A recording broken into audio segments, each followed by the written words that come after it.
is brought to you by Head Start Basketball.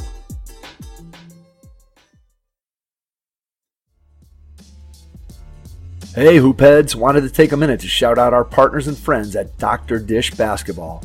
We've had their partnership manager and training specialist Jefferson Mason and marketing manager Nick Bartlett on the show in the past, and we couldn't be more excited about what they're doing for the game of basketball.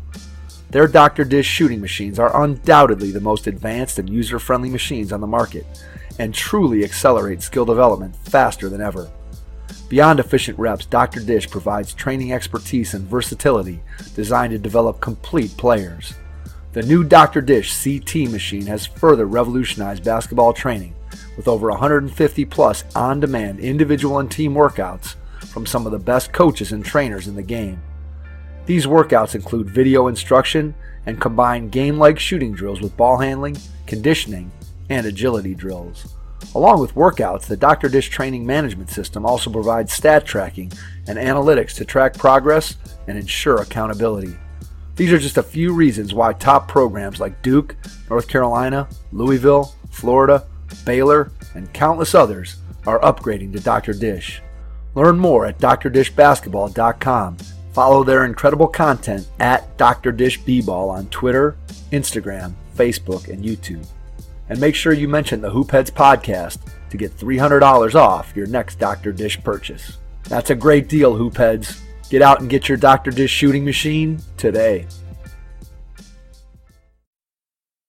I had the opportunity to coach a recreation team, so I did it. And I literally dressed up and put a suit on for every game almost, or some kind of dressy way. But you know what? I'm gonna do this just like it's an NBA game, just put my time and effort into those kids. Lima Shine most recently coached at Winthrop University as the associate head coach of the women's basketball team for the 2018-2019 season. Prior to Winthrop, Shine coached at Central State University, a Division II school in the Southern Intercollegiate Athletic Conference, where he was a part of two 20-game winning seasons, including an 18-5 record as the acting head coach during the 2017-2018 season. Shine has also served as a personal trainer since 2005. He's trained athletes on all levels, including professional, collegiate, high school, and junior high. He's also worked with non-athletes via one-on-one sessions, team sessions, group training, fitness and boot camp classes, as well as online and virtual training. In 2011-2012, Lewis was the PR and marketing director for the Lima Explosion, a member of the American Basketball Association. Then in 2012-2013, he served as the general manager of the team as well as the head coach. From 2013 to 2016, Shine was the owner and general manager of his own minor league basketball team, the Lima Express, that spent the first 2 years of its existence playing in the PBL, the Premier Basketball League. During the team's inaugural season, Shine was named Co-Executive of the Year, and in the third season of the team's existence, it moved up to play in the MPBA, the Midwest Professional Basketball League. Shine earned his degree at Miami University in Oxford, Ohio, majoring in exercise science. Shine received his bachelor's degree in health and sports studies in 2002. In his first year at Oxford, Shine walked on to the Miami Redhawk basketball team and was a member of that 1998 team under the late great coach Charlie Coles. In his first year in Oxford, Shine walked on to the Miami Redhawk basketball team. He was a member of that 1998 team under the late great coach Charlie Coles that went on to be one of the greatest basketball teams in Miami University history. Under the on-court leadership of NBA lottery pick Wally Szczerbiak, they went on to win the 1998-1999 Mid-American Conference Championship and reached the NCAA Tournament Sweet 16. Make sure you subscribe to the Hoopheads podcast. It's available on all of the major podcast apps. While you're there, please leave us a 5-star rating and review. Believe it or not, those ratings help your friends and coaching colleagues find the show. If you really love what you're hearing, recommend the Hoopheads pod to someone and get them to join you as a part of Hoopheads Nation. Take this opportunity to grab your notebook and collect some wisdom from Coach Lewis Shine, basketball consultant and entrepreneur. Hello and welcome to the Hoopheads podcast. It's Mike Klinzing here with my co-host Jason Sunkel. And tonight we are pleased to welcome to the podcast basketball consultant and entrepreneur Lewis Shine. Lewis, welcome to the podcast. Hey, thanks for having me, guys. We are excited to have you on the show tonight. You got a diverse background of basketball experiences to share with our audience, so we're excited to dig into those. We're going to go back in time to start off and talk to you a little bit about how you got into the game of basketball as a kid and what made you fall in love with it back when you were younger. Man, so my first introduction to the game happened actually where I am currently in Chicago, Illinois. Being a kid, opening Wheaties boxes, seeing Michael Jordan rookie cards when I didn't even know what that meant at the time, or else I would have kept some of them.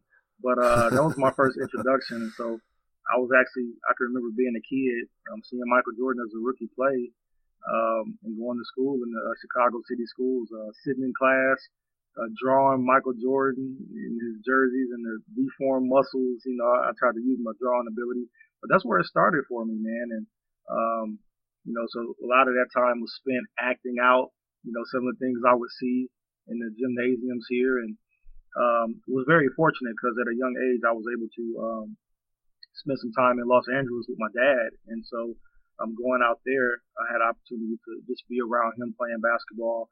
And even at a young age, I can remember as early as the third grade when he would sit me down and not only take me to Laker games, but he would also sit me down and we would watch Laker tapes. And he was showing me, even at a young age, some of the stuff that the pros was doing on the court. And so I got introduced like that, really got grounded.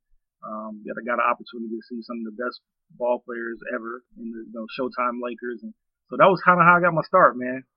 That's pretty good. All right, so who was your guy? Who was your favorite player as a kid? So you mentioned Jordan, you mentioned the Showtime Lakers. So there's a lot of guys there to choose from. Who was your guy? My guy started off as Michael Jordan. That was like first primarily. I was born and raised in Chicago, so that's the first person I saw. And then I would have to say right after that is Magic Johnson. Although I'll tell you something funny, when I would watch those tapes of the Lakers and actually go to games, I would go to school more than anything with a white T-shirt with number 4 on the back for Byron Scott because I like his jump shot. So spend a lot of days as Byron Scott.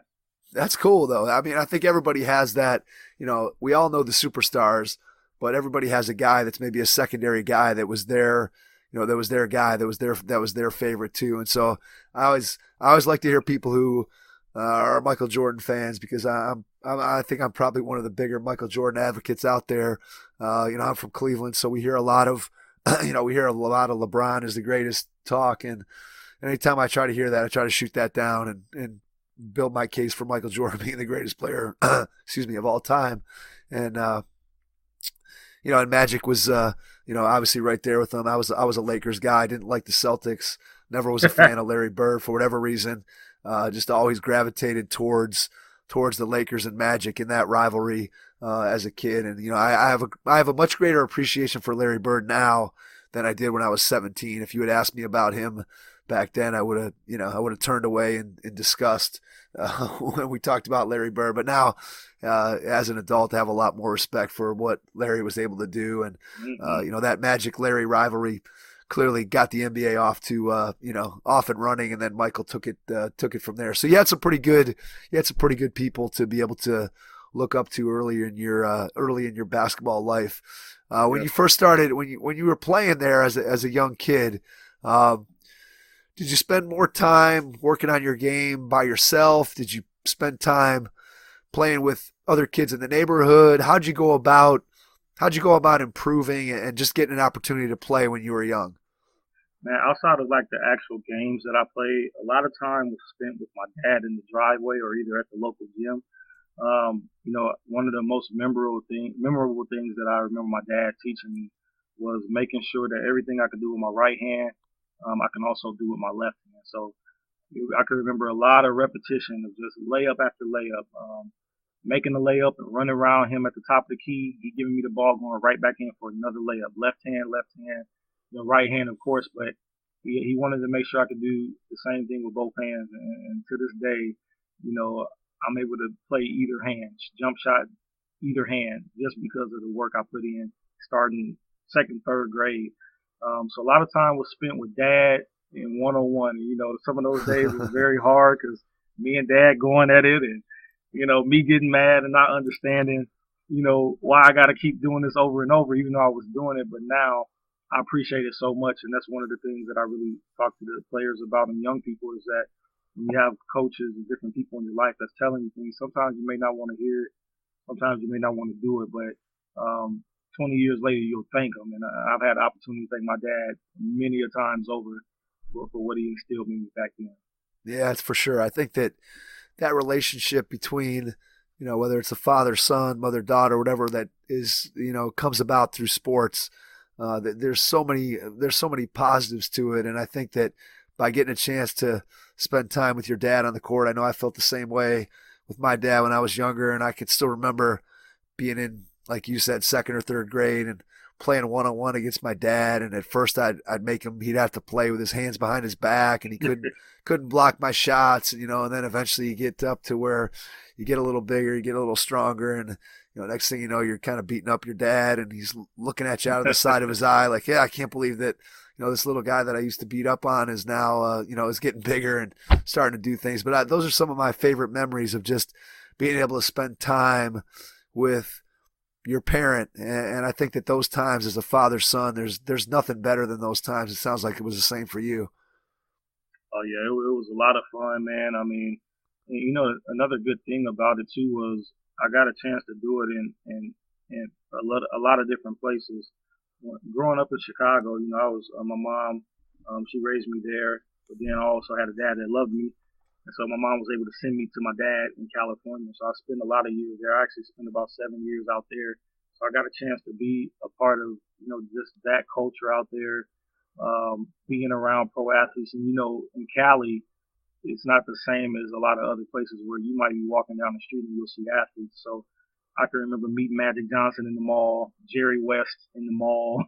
I can remember just walking on Venice Beach, seeing guys like James Worthy and Doug Christie, and they're just around you. And I can remember years on top of years when I was in the third grade, fourth grade, going to Santa Monica Community Center with my dad. He used to go out there and play. So I would be right there with him, just a little kid dribbling. But I can remember seeing so many other players, and one of the players that used to come in there at a young age to play with the men, play with my dad, was Cynthia Cooper. And so I can remember, like it was yesterday, seeing her out there playing with the guys. And I had an opportunity on a recruiting trip to talk to her about it. And she said those were some of the most memorable years of her life, playing against the guys that got her so much better. So, man, it was just a rich experience being around the culture out there. The hoop culture is strong in LA. And I really had a chance to enjoy it as a young kid. And I'm thankful that I can remember all that stuff. I really do remember like vivid. Yeah, that's really cool. I mean, I think that it's one of the things that it's kind of been a recurring theme here on our show is just the demise, so to speak, of playground pickup basketball. And it's certainly, it still exists in places. In fact, it's funny that you mentioned being on Venice Beach. I was in California this summer and we were walking down Venice Beach with the family and got to the courts and there was some kind of, pro-am or something going on. And Terrell Owens was playing in the game that, that when I was walking by, so we stopped and watched him and some other guys play a little bit while we were strolling up and down Venice Beach. But, that culture doesn't exist nearly as much as it did when I was a kid. So I graduated from high school in 1988. And I attribute a lot of the success that I was able to have in basketball to the amount of time that I spent playing in various courts. And just like you described, where you'd go and there'd be pro players there. There'd be, different people from all different kinds of walks of life. And, I look at the experience that I had, and there were some courts that were just maybe less than a half a mile from my home that I would go to and play. And there'd be guys would come from all over the city of Cleveland that would come and play there. But then I would also, as I got older, I'd get in either my friend's car or eventually get in my own car and drive and go to these different gyms. And there was one gym, I always tell this story, that here in Cleveland, there's a suburb called Cleveland Heights, and there we have the Cleveland Heights Y. Was this little tiny bandbox gym at the time, and brick walls on the side where the sideline was maybe less than a foot from the brick wall. And, tiny court. I mean, nowhere near a 94-foot court. This might have been a 65-foot court. And, some days you'd go in there, but it was one of those places where guys would go and play. And you'd show up there, and there'd be there'd be NBA players there. So one day you might go and there'd be Ron Harper would be there, or Charles Oakley would be there, or Sadale Threet would be there. And you're like, man, you're like, can't we find a better gym to play in than this little tiny bandbox surrounded by bricks where you guys are gonna be smashing into the wall? But it was a different, to your point, it was just a different way of growing up. And that basketball culture is something that I still miss it today as an almost 50-year-old man. And I feel bad for a lot of the kids who come up through the current system that we have. And I've said it before, there's positives and negatives to the system we have today. But I think kids miss out on, I love that term that you just said, hoop culture. Kids miss out on that. And I think that's something that today's system just doesn't provide them. Yeah, definitely. It's some of my most memorable times came on the concrete, man, the concrete jungles of the world, and just being able to be out there from sun up to sundown, summer days and most weekends, man. My parents had to almost got in trouble because I didn't want to come in, Right. That's when it was really fun. Now a lot of it has become about other things, but we played because we just had a ball. I can remember, watching the NBA on NBC and, right. Oh yeah. And I'm telling you, the world had to stop because we were getting in front of the TV and watching the game. And then that was the same time that you had the Bulls versus Blazer games on Genesis. And I mean, it was just all ball. And then after we're done with the game, we're going outside trying to do the move that we saw in the game. So it was just, the culture was just so charged back then. I mean, you have a little bit of it now, but man, coming up, man, it was like none other. Yeah, I agree with you. I think that what you just described, I can so closely relate to everything that you just said, from watching games and getting done with that game and then going outside and trying to do the things that you just saw on the TV and just being able to hang out. And did you have, when you were playing, did you have an older guy or two that kind of took you under your wing at the various places where you would go and play? Is there anybody that kind of fits that mold for you, that when you think about your time on the playground or your time playing pickup basketball, somebody that was maybe 5, 6, 7, 10 years older than you that kind of looked after you? Did you have a guy that sort of fit that mentor role for you? Yeah, my cousin Quincy Simpson, he actually fit that role for me. He was a college player, played at the University of Colorado Springs. I believe he played in JUCO at Vincennes. But man, I really looked up to him, and so I would be able to go with him like when he came home from college. And he actually became my AAU coach as well, so I spent a lot of time on the court with him. As well as some other people as well, but he was kind of the main one because he was kind of closely related as far as age. Wasn't a whole lot older, but at least 4 to 6 years older. So I was able to look up to him. He did some things as far as trying to play pro, and now he coaches. And actually, his son is Xavier Simpson, who plays for Michigan. So okay, we're all that's my cousin. He's my second cousin. Quincy and my dad are first cousins. So it's a lot of rich culture of basketball in our family, and I really looked up to him, and whenever he went to play, I was trying to go play. So that would be the person to answer the question. Plus, he looked out for you and helped you get on the court, right? Yeah, definitely. that was always the key.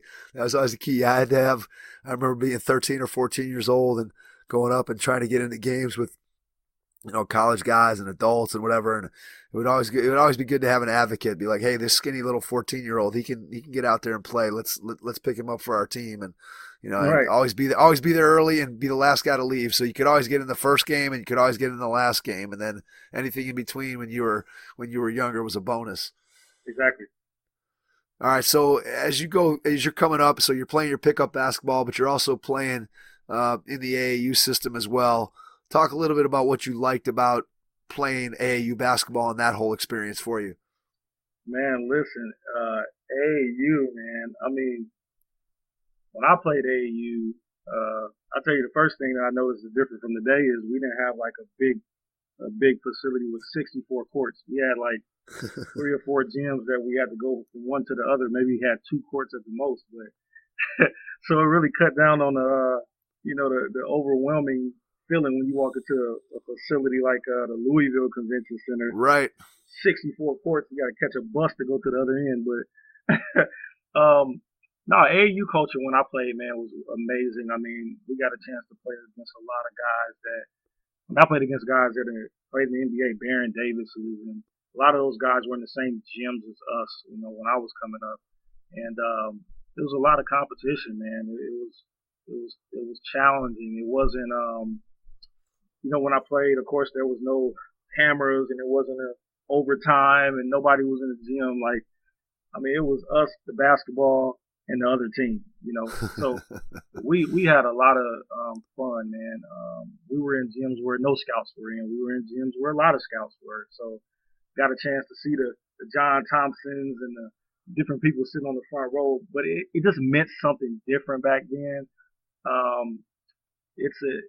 I think the culture back then was, it's just hard to explain because today it's just, I'm not going to say that the hard work isn't there because I know it is because I've seen players work, but back then there was just a different, I don't know, and maybe it's because I'm not a player now.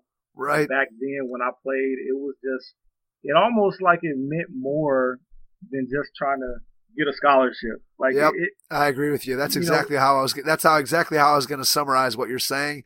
Is I feel like that when I played, and it sounds like the same feeling for you, is that when I played, sure, was there the potential to get a scholarship and maybe have there be some ending point to what I was trying to do? Sure. But my focus every day when I went to the playground or I went to the courts or I was working on my game, the focus for me was the game. The focus for me was playing ball, and that really was what it was all about. Whereas now I feel like it just doesn't have that same feel where it seems like everybody is got an angle. Everybody's trying to get to the end as opposed to enjoying just the opportunity to just go out and play basketball.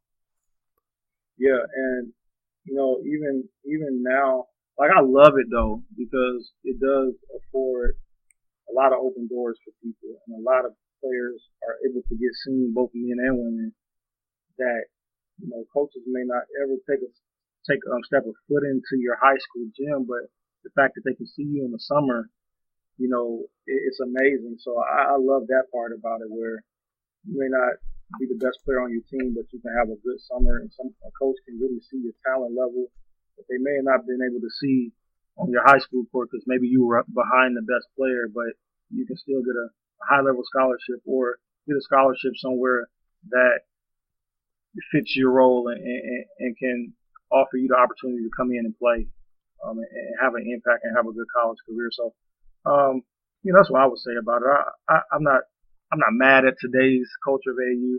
I think it's great. I think it opens doors and gives opportunities to players to get somewhere and play ball. Yeah, I think you mentioned something that probably is maybe under discussed, and that is the opportunity that AAU basketball has provided on the female side of the game. You think back to when you were playing in high school or when I was playing in high school, and there just wasn't, if you were a female player and you wanted to play basketball when I was a kid in the mid 80s, there just wasn't opportunities. And now you look at the number of girls who are getting a chance to play travel basketball and AAU basketball, and it's just opening up just a huge amount of opportunities on the female side of it that didn't exist before. And to me, that's one of the positives for sure. Because even as you mentioned earlier, seeing Cynthia Cooper playing with the boys, and clearly she was that's an anomaly. There's not many female players that are going to play pickup basketball that have her level of skill and her level of toughness to be able to go out and play with boys and men. And so for girls that wanted to play basketball, it was difficult to be able to find those pickup games. It wasn't the same as it was for, a male high school player. So now in the AAU system, it's so much easier for girls to get opportunities. I think that's one of the best parts of the system today for sure. And I'm sure you can speak to that as, a former women's college basketball coach. Yeah, it definitely opens those opportunities up. I mean, I've been able to, fortunately, the last 3 seasons, man, been able to see how those opportunities and those um, just open doors for the girls to play all over the country in tournaments. It just opens up so many opportunities for them to play. So it's like the culture in the women's game has really grown. It has a really good foundation because a lot of times, they can get overlooked. But now I think that AAU culture rivals the men's. Not in so much as it's supposed to be better. I'm not saying that, but there's just a there's just a place for women now, Right. and they're able to showcase their talents. And the tournaments are the big, just like the men's tournaments, and the prestige is growing a lot. So I'm excited for that. Yeah, it's really, I think, a great development for the game of basketball and for female basketball players for sure. So we've talked a little bit about the AAU culture. Let's shift gears and go back and talk a little bit about your high school basketball career. What's your favorite maybe memory or two from your time playing high school basketball? Man, so many of them. I played at Lima Senior High School. Not sure if you guys are familiar with a guy by the name of Greg Simpson. Absolutely. Greg Yep. Simpson's my older cousin, and I looked up to him since I was a little kid, coming to Lima before I actually moved back to Ohio from California. Um, and he did so many things, man. Two-time Mr. Basketball, State of Ohio, McDonald's All-American, Big Ten Freshman of the Year. Like I was there to be able to be a part of just seeing all the amazing things, being in Las Vegas for the Las Vegas Big Time Classic, seeing him play against Jason Kidd and drop 57 points, and just I had a privilege to see those things, and because of that, I wanted to be a high school player, and I wanted to play at Lima Senior just because I saw my big cousin Greg do that. And so, man, high school was amazing. I came in as a freshman, played freshman ball. We won the championship, freshman championship in the city. The second year, I was able to sit varsity, but I was always biting at the bit because I'm like, man, I could play up there with them guys. But my junior and senior year, I started varsity, man, and we had a really good team. As far as I got in high school, we went to the regional, went to the district championship. We didn't make it to regional. Had a lot of teams during my years that were really like good teams. I mean, um, and so it was. Ohio was pretty challenging as far as the talent. I wanted to make it. I feel like we had a state team, but did the best I can. I averaged 17 points in high school. My role was I played a two guard, but I also played some three and four. I can remember guarding 6, 7 guys because we didn't have a lot of size, but we had a lot of heart. So I would say more than anything, the memory to answer your question. I can't say that there was like a specific memory where we won this many games or I had this special dunk or anything. What I do remember was my high school coach really instilled a work ethic inside of me. I had one, of course, because that took me to where I was, and a lot of that was put in me by my family, my cousins, and my, my AAU coaches. A guy by the name of Greg Williamson, they call him Radar. He took me under his wing when I moved to Ohio, and I didn't play AAU till I moved to Ohio. Eighth grade was the first time I played AAU. But I would say the more to the memory than anything was the hard work that got instilled in me.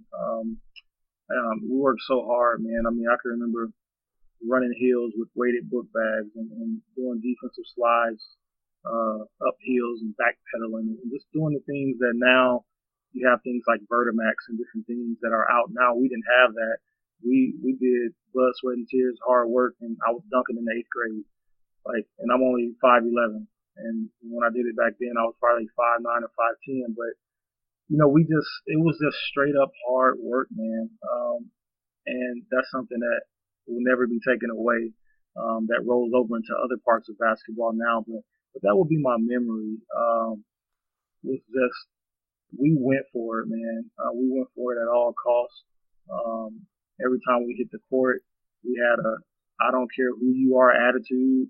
Like that got put in me back then, and so that's something that I could probably take away from it more than anything else, just that work ethic and the mindset that was put inside of me. As you've listened to the Hoopheads podcast, one common topic that continually comes up in our conversations is character. I'm fortunate to be associated with the Positive Coaching Alliance, a national nonprofit movement that provides valuable tools, training, and resources for coaches, athletes, parents, and administrators that is centered around sports and educational psychology and organizational behavior research. PCA combines this research with practical advice from a national advisory board of top pro and college athletes and coaches who utilize PCA principles at the highest levels of competition. Through a partnership with our local Cleveland chapter of the PCA, we are pleased to offer a discount code to allow you, our listeners, to take a PCA online course for just $20. To take advantage of this offer, visit the store on positivecoach.org and enter the discount code HoopHeads20. That's HoopHeads20 with 2 capital H's. Coaches, I hope you'll take advantage of this great offer from the Positive Coaching Alliance and help us continue to grow the game. Did you know at that time that you wanted to get into coaching? I didn't. The only thing I had on my mind was going to the NBA. And, so I can totally relate to that. Yeah, that was the number one goal. And even before that was going D1. That was just it. I wasn't thinking about anything else. I've never thought about it. It's actually interesting because I was a point guard too. So I played a little point guard as well. So the point guard didn't really hit till about college. So but I just never thought about that. That was a good question. Yeah, I mean, it's interesting because we've talked to a lot of different people, and there's guys who said, from the first time I picked up a ball, I knew I wanted to be a coach. And then there's other people who are like you, and I think I was kind of like this. Like I never once during my playing career really thought about becoming a coach. It never really crossed my mind because I always just envisioned myself as a player. Yeah. And it was hard to envision my playing career ever coming to an end. And eventually, as you continue to move on, you start to become more realistic about what those opportunities may or may not be. Yeah. So talk a little bit about your college decision. I won't hold it against you too much that you ended up at Miami as a Kent guy. I won't hold that against you too much. Oh man. But just talk just talk a little bit about how you ended up at Miami, and then we can talk about playing for Coach Coles. And I'll share I'll share a Coach Coles quote as we get into the conversation that he said after a game when we played against that was back when he was at Central. Now he wasn't at Miami when I was when I was at Kent. But anyway, go ahead. Just talk about your process of how you ended up at Miami and what that experience was like. Man, so before I get started on that, Kent was my first away game that I played in, and it was a crazy atmosphere because they were like heckling Wally the whole night. Yep. So it was pretty crazy, but I mean they were like really on them, like it was like a big game. It was packed out, but anyway, so when I got done with high school, I was a pretty good player. I think I might have been like honorable mention in the state, second team all conference GMC, which was a really great conference in Ohio. I had a lot of my offers were like D3s, which I couldn't understand, I had some D2 interest. I had no D1 offers, man. And I had a lot of letters, of course, but right, exactly. Yep. No offers, man. And so it was just interesting because as the summer went on, I had friends going off to college, and I was just like, man, what the heck? So I had a D2 school that offered me, and 24 hours after that, when the paperwork and everything was supposed to come over, they called me and they pulled the offer and they gave it to another player that they wanted that decommitted from somewhere else and came back to get that one. So it was a different situation, but it kind of left me kind of like didn't know what I was going to do, man. And so literally, I just felt in my heart, and I would say at the time it was probably a lot of pride because I just didn't know what I know now in terms of going somewhere that you can go and play and have a good career, because honestly, it doesn't matter where you play. if you light the fire, they'll come and watch it burn. So if you're a pro player, you can play at D8. Right, that's true. It doesn't matter. They'll come find you. I mean, you look at Scottie Pippen and Dennis Rodman. They were, correct me if I'm wrong, but Division threes. They were at some crazy, some low, not crazy, but lower level schools that Central. I think Scottie Pippen was all right. I'm gonna test my basketball knowledge here. I think Scottie Pippen was Central Arkansas. Yeah, and I think Dennis Rodman was Southeast Oklahoma State. Yeah, and I'm not sure. I'm going to fact check. Jason's going to fact check me, but I think those are the two schools. Now I don't know if they're Division III or not, but I think those are the two schools. So I want to say they're Division III. I could be wrong if there's anybody listening on that note, but I think they're not D1s. If they're D1s, it might be a lower level. I'm not sure, but they're not like the highest level. Yeah, for sure. But those guys went and did their thing there, and they're like in the Hall of Fame. Is arguably, in my opinion, the best at their positions in NBA history. So I'm like, man. But I was disappointed back then because I was like D1. And so I did pass up on a few schools because I wanted to go D1, and it came too late. And so I was just like, all right. So I get this letter in the mail from Miami, and the letter says, we were just checking to see if you were still coming. And I'm thinking, like, still coming? Like, how did that happen? I never talked to anybody. And so, right. Called them, talked to them. I had these scholarships that I didn't know about. I graduated 11th in my class. I had a 3.8. So, like, I had good grades, my grades were good enough to go to a high academic school, but my mind was not on the right things. It's basketball. So I ended up accepting what Miami had and went to Miami. The first time I went to Miami was the first day I moved in. So I went up there. Academically, I probably paid about $500 my first year because I had so many scholarships. So I went there, and the very first thing I did before I got there was I called the office and talked to Coach Coles, and he was just like, stop in when you come to campus.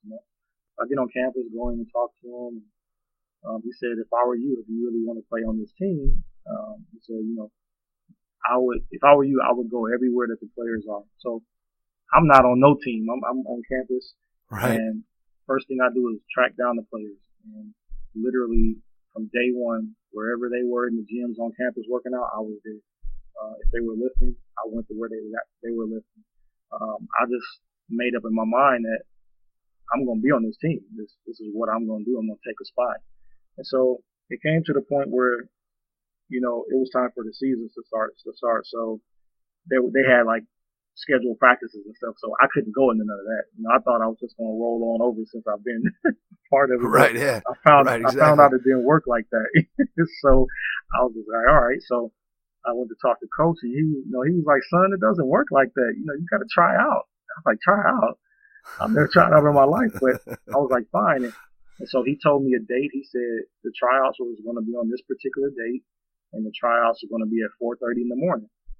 I was like, sounds good. I'll see you there.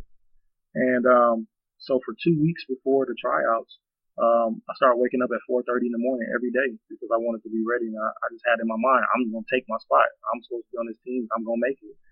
And so I would go over to Millett Hall, and I met the janitor one day and asked him how I could get in there. And he said, this door to the arena in the back is always open.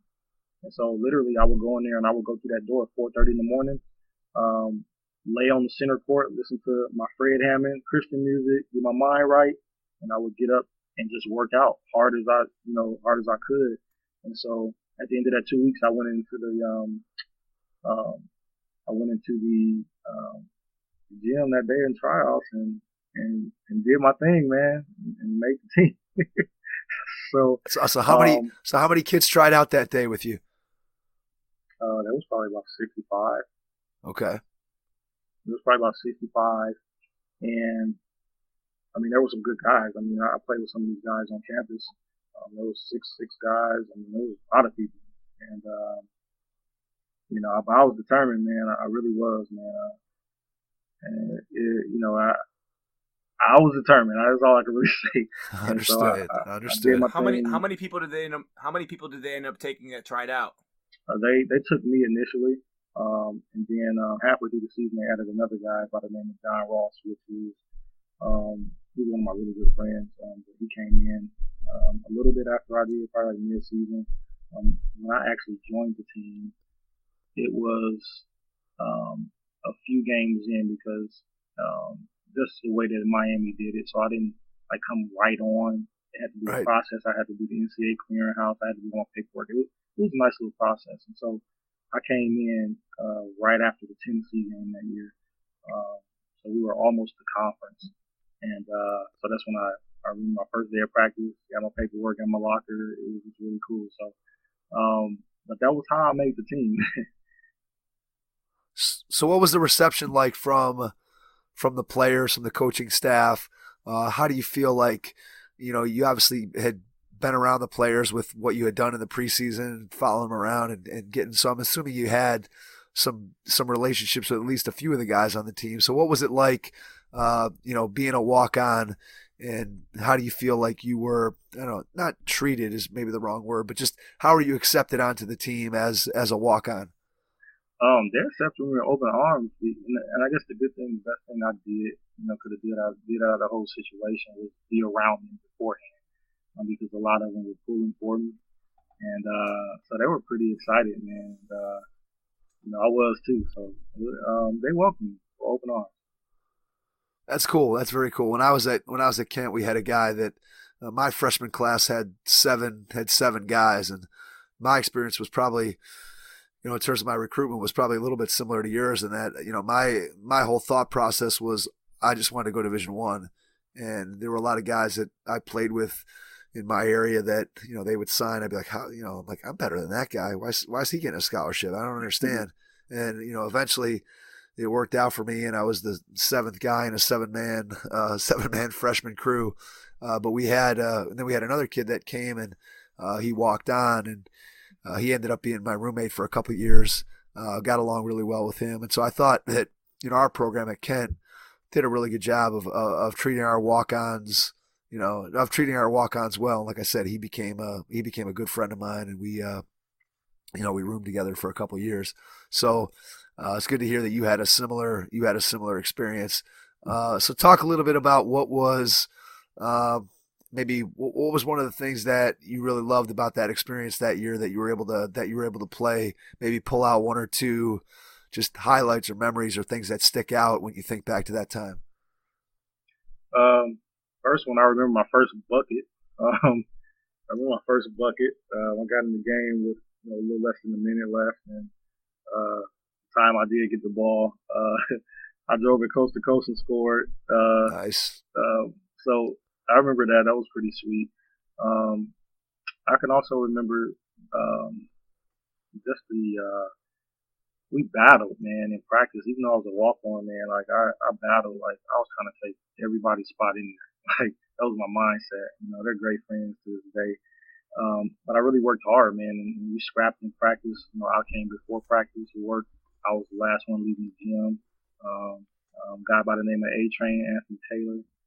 We would go at it before and after practice, one-on-one type stuff. So I'll take that away from it. Just we really worked hard in practice with those guys. I remember times I would get called on Wally, but it was just, the thing about it, and this is another part of it too I'll take away from, like, just knowing those guys, especially Wally. I mean, he went on to be a lottery pick, but, when you're on the team with him, that's just Wally. Right, just another guy, yep. Yeah, we call him World. And the stuff that he did, man, I mean, he was, that year, the year before I came, he was third in the nation in scoring. That year I played, he was fifth. So, like, to be able to see, like, his shooting ability and the things he did on the court, it was crazy, man. And so, I was blessed to still, be able to talk to him after that. I remember talking to him on the phone a little bit after the draft. And, still keep in contact with him to this day, him and his family. So, that was a great experience being on the court with such a player, And then I think the last thing I took away from it is just, I mean, I can say with pride because of the work that took place and being able to see it that, I would say we're part of the greatest team in school history. We were able to do some things that year that were amazing, and I'm just glad to be a part of that team. Yeah, it's very cool to be able to have that experience. And again, when you get to play with a great player like Zerbiak, for sure, and get to see what he's all about and what that skill level is. And I know that nobody that I played with was fortunate enough to be able to play in the NBA, but I got a chance to play against lots of players who did eventually get to play, and just to be able to go in and compete, at that level, and go up and test yourself against guys, that eventually made it to that NBA level was just, something that I'll certainly never forget, and something that I was very fortunate, and I feel very lucky that I did get an opportunity, to play at the Division I level, and I felt like, just sort of like you did when I was in high school, that that I could compete at that level. And there wasn't very many other people that, at least coming out of high school, that thought that I was going to be able to do that, and to be able to go in and have those memories and compete. And I'll look back on my years at Kent fondly, and just as you look back on that year that you played, that you played at Miami, you look back on those years fondly. And I think that when you play on a team like that, one of the best parts of it is just, it's a bond that never goes away, just because of, again, all the hard work and the things that go into it. That's something that you share with people that I don't think, once you get out of athletics, it's very rare that you share something that intense with another group of people. And I think that's what creates those bonds that, that sports brings us together in a way that nothing else really does. Sure does. Yeah, it's amazing, man. Any player I play with to this day, man, I can reach out and we'll do anything we can for each other. And we may have not had any kind of dealings with one another off the court, but the bond that happened on that court, and the hard work, and the togetherness that you have to step into to fight every night, man, this does something. So I'm very appreciative of that. So at this point, coaching starting to creep into your mind at all yet, or still no? No coaching yet. I played there 1 year. After that, Title IX kicked in, so they actually cut the number of scholarships. So that's what made it hard for me to make the team the next year. They still had tryouts, but even though I quote unquote made it, they couldn't carry but only a certain amount of people. So there was a couple players graduated, but they had new recruits, and so I kind of went through that for a couple of years. And then my senior year, I actually got an opportunity to be back on the team, which I made it onto the team. But at the time, I was doing a lot of things with campus ministry, and I actually had a talk with Coach Coles and let him know that I just felt in my heart that the guy was calling me to do campus ministry. And so I actually declined playing and to continue to do campus ministry. And I ended up doing that for a few years after that. Got an opportunity to touch a lot of, be a part of touching a lot of lives and meet a lot of guys. I love basketball, but football is also one of my. I say that's my co-first love, because I love basketball and football. And so on a typical day at Miami, you see me hanging around football players. One of my roommates was a football player. My best friend was a football player, running back in Miami. I was really tight with a lot of players. Ben Roethlisberger was there. He would come hoop with us, so I knew him. He's from Lima. A lot of those guys, Martin Nance, a lot of those guys played in the NFL. I was just really cool with those guys. Had the opportunity to take a lot of them to church and things. So that was kind of what I really put my onus on back then, and that's how I finished my college career. So it wasn't coaching back then. Wasn't thinking about coaching. But that next step, right after I got done with grad school, I immediately went back to basketball.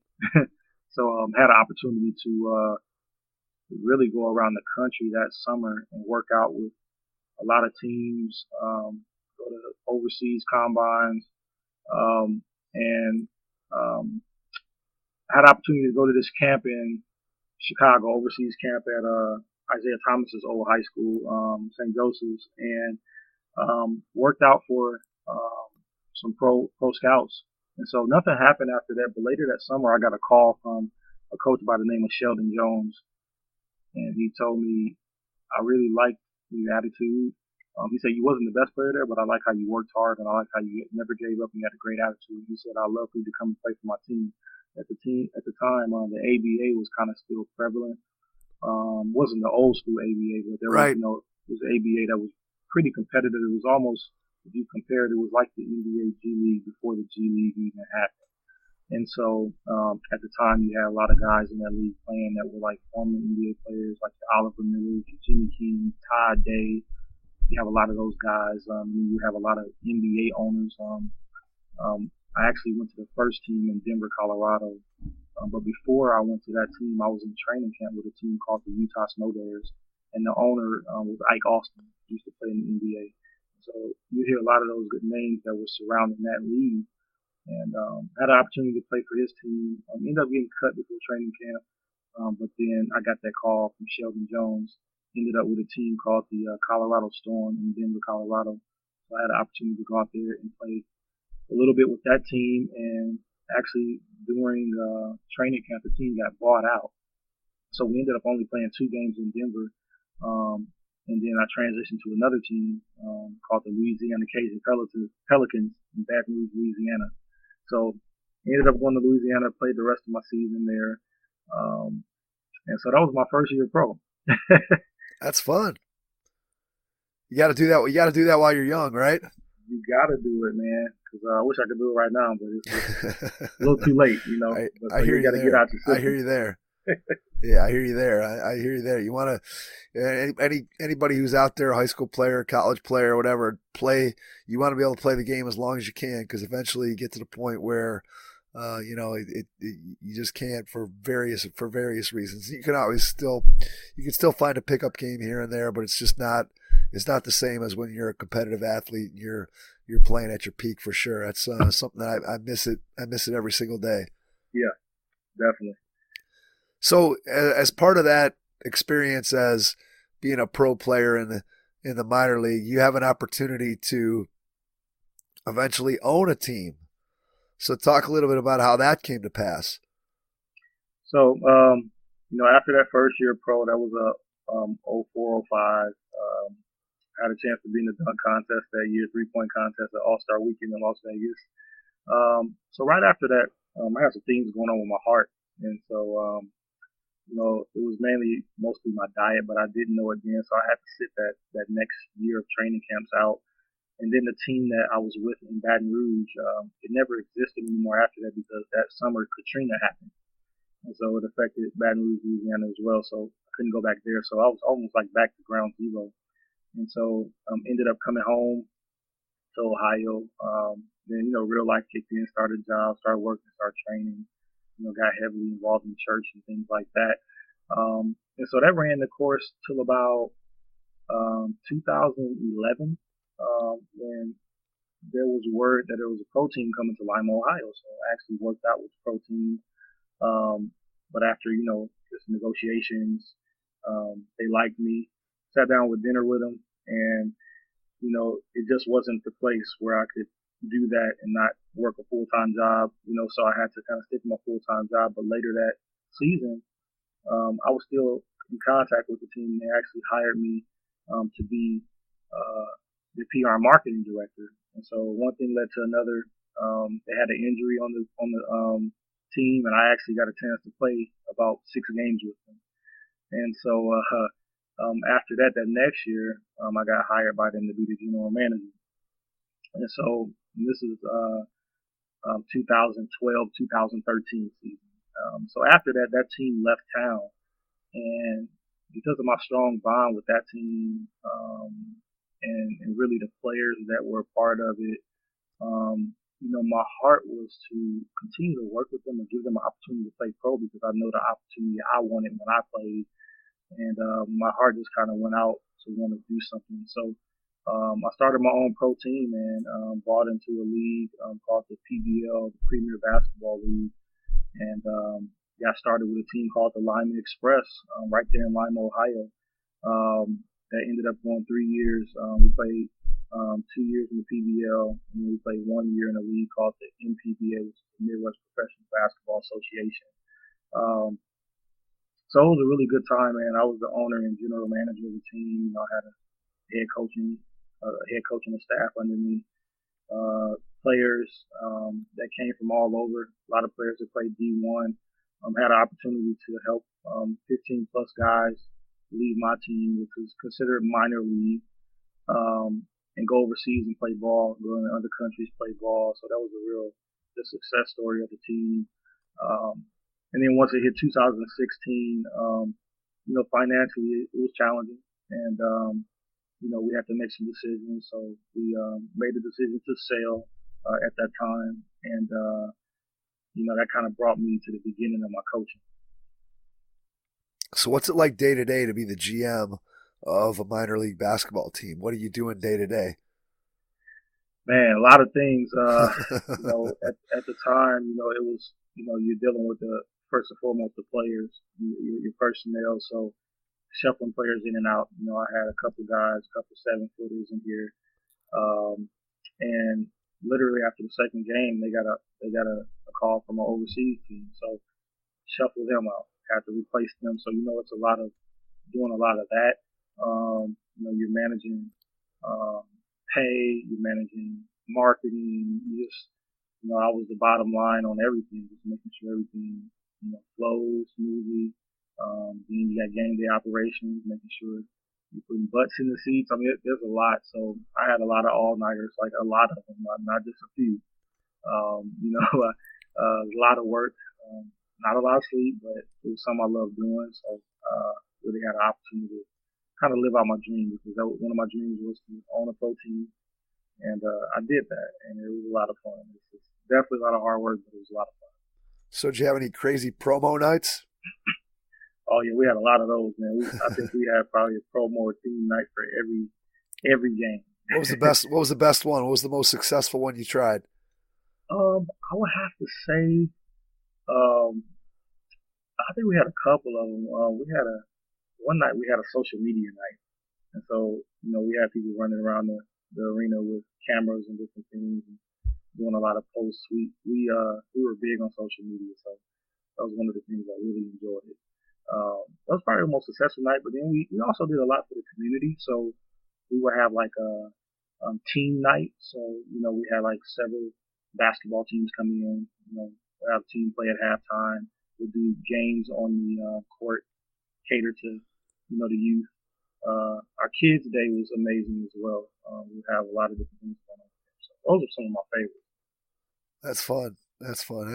That's cool to be able to kind of control your own destiny and be able to put it all together. I'm sure that was a challenge. I'm sure that as you've gone forward with the things you've done since then, that the skill sets that you were able to develop as a part of that, and just learning how to be resourceful and put it all together, I'm sure was invaluable to you as you've progressed through your career. Yeah, man. A lot of great experiences, man. Some I'll never forget. And honestly, the best part of a lot of it is being able to help other people that was in the position I was in. The Head Start Basketball Holiday Camp for boys and girls in grades 1 through 6 will be held on December 26th and 27th. Join us for 2 fun days of basketball fundamentals, contests, and small-sided games. You can find more information or get registered at headstartbasketball.com. Coaching. Talk to me about how you come to coaching, what your first experience is like, what you thought of it. Was it something that you loved immediately when you jumped into it? Just talk a little bit about your first experience. So my first experience with coaching, before the pro team happened, I coached the middle school team. We did pretty well. But after the pro team, I didn't know exactly what was next, man. It was like having a dream of yours ripped out of your heart. That's the best way I can explain it. So I was trying to figure out, what am I going to do? And so ended up being in Dayton, Ohio, which is about an hour from Lima. Just kind of went down there to kind of clear my head, man. So one of the first opportunities I had was to go over to Central State University. I had a friend that asked me to go over there with him. to help train the teams. They had an end to just train the men's and women's teams. So I ended up going over there, running them through stretches and different things like that, utilizing my degree, exercise science. And, there you go. Imagine that, right? Yeah, right. So I ended up, and I was just doing this for free just because I loved it. I want to get a little film, kind of stay relevant so I can maybe use some of it somewhere. And so one thing led to another. I ended up training some of their players. They asked me to come back a few times, so I trained the men's team, trained the women's team. At the time, they didn't have an open position, so that kind of ran its course, and I had to really leave there and try to figure the next thing out. And so I had the opportunity to coach a recreation team. So I did it, and I literally dressed up and put a suit on for every game almost, or some kind of dressy way. Because in my mind, I was like, you know what, I'm gonna do this just like it's an NBA game. Just put my time and effort into those kids. And so the big time is where you're at, right? Big time is wherever you are. Yeah, and so after that, ended up coming home to Chicago, working for a little bit, and then I got a call from Central State, and the job position open. They remembered that I was training them, and so that's kind of how the opportunity opened to me. So I left Chicago. I had to go to Canada to work for the D-League. They had a showcase up there, but then I went to Central State, and that's how I started my coaching career, man. And it was an amazing time there. I had the opportunity to win a conference championship and get a ring there. And then after the first year, my head coach, she was on a leave of absence, but she never returned. So I became the acting head coach and led the team to a 23-6 record. We were top team in the nation in several categories, including offensive and this is in the nation as well. Steals, forced turnovers, steals per game, offensive rebounds. We had a really good year. We were ranked eighth in our region for the first time in school history. Had a really good year. We finished tied for first place, but we lost the tiebreaker because we lost to the team that was 15-3 with us. And then we almost made it to the NCAA tournament. We made it to the conference championship game, lost by 1 at the buzzer. We had a really good year. And so after that, ended up getting another position on the D1 level at Winthrop University. So it was a really, good move to move up, and ended up being the associate head coach there last season.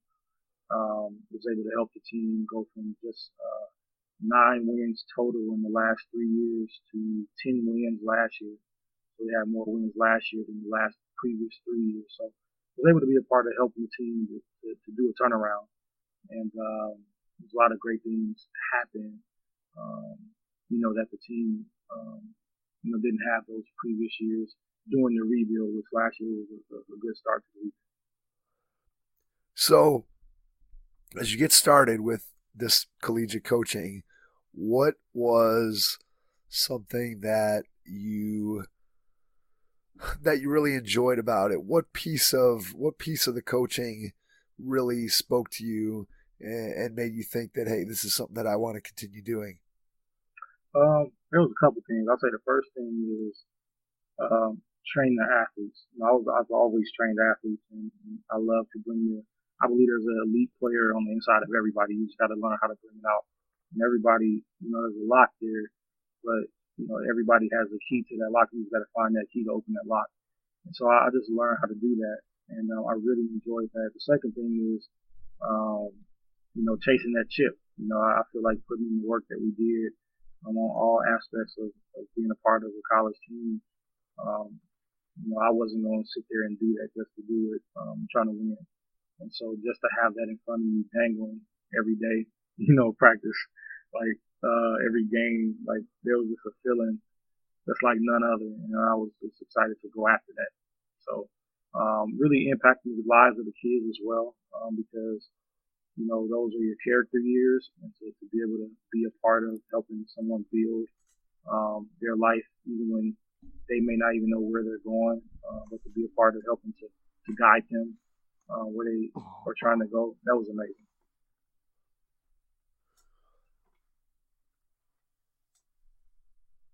All right, so as you think about that, and you now are transitioning to another new phase of your career, and you're starting to think about how can you take what you've done and impact coaches in a different way. So let's talk a little bit about that transition and give us an idea of what it is that you're wanting to do, what you're going to do, and how close you are to having all those things ready to go to be able to get stuff out to coaches to help them improve their craft. So, as I stepped away from coaching, one of the things that really gotten into is just helping coaches. I've done a lot of things over the last several years, as well as not only in college, but I've had the opportunity to be a head coach and an assistant coach at the pro level. Just being around the game, learn so much. And so one of the things I really want to do is give back to coaches. Being a coach, I know how the grind is. And so, I've learned a lot of things over the years on how to make things easy, how to make things helpful for me. And what I want to do is be able to give, in other words, the Cliff Note version to some things, because I've tried some things over and over, and I've found some success at a few things. So one of the things I'm doing right now is giving back to coaches in several ways. I've created some materials and things that I'm gonna that I've actually already started to offer to coaches, just to make their life simpler, on the sideline, in the office, things like that. And then as well as, I've started mentoring coaches. Sometimes as a young coach, you may not know how to get your career started, or you may not know what the next step is after you may have been coaching, but you want to move up. Or you may just be a new and inspiring coach and you just want to know the ropes. What should I do? How can I help my head coach? Or you may even be a head coach that, you want to train your assistants, and teach them how to do what they do. Sometimes they might not hear best from you, so they want to bring somebody in that can teach it to them. All those kind of aspects of just mentoring and helping the coach, begin to start those things as well. So, as well as being able to help athletes on the court, train teams, and then help teams off the court. There's a lot of administrative things that are a part of a team. And even as pro teams, there's a lot of things in terms of fundraising, how to do your game day operation strategy. So all those things I have personally done. So now my goal is to be able to get out to the world of coaches and the world of players and those who are in charge of running sports teams at every level. Just the tools necessary to help them to be successful in what they do. So what does that look like from an organizational standpoint on your end when you start looking out, let's say a year from now? How are you going to put all that together so that people can find it, people know where they can go to get your information? What does that all look like as you look forward? So what the listeners can do, or anybody that may listen to this podcast, you can go to my website, which is www.lewisshine, LEWISSHINE.com. And this site is live now. And you can go on there and you can actually click on three different tabs under the Work With Me link. One tab will be for athletes, another tab will be for coaches, and another tab will be for sports teams. And so you can go on there and it'll have the different tools that are available to each of those categories. And those tools are geared to make you better. You'll probably be able to find things like templates. You'll be able to find things like 3-part video webinars and different things that you can purchase and listen to and take advantage of, and add them to yourself, your team, your staff, and it'll make you better. I can feel the excitement that you have for this. I know when we talked before recording the podcast, and you were saying that you were really close to having it going live, and so now it's up and live for coaches to be able to access and see and find out what all the great things are that you have available to them that can help them improve their experience as a coach. And I think what you're doing, Lewis, is, it's been clear over the course of the last hour that, you have a couple of passions. One, you love basketball. Number two, it's clear that giving back to people who have given so much to you and the game that's given so much to you, it's clear that that's a priority for you. And I think with what you have going here with your website and with all the great tools that you're going to provide initially here out of the gate. And then I'm sure as we go along that you're going to continue to add to that tool chest of things that people can access through your website. And, just being a consultant and helping young coaches, as you mentioned, I think that's all tremendous stuff. Before we wrap up the episode, if you wouldn't mind, give people an email where they can reach out to you if they've been listening and they want to find out more about what you're doing. You obviously already shared the website. Maybe give out some social media handles, and then we'll jump back in and wrap up the episode. And if there's any last final thing that we didn't touch on tonight that you want to hit on, you can go ahead and do that as well.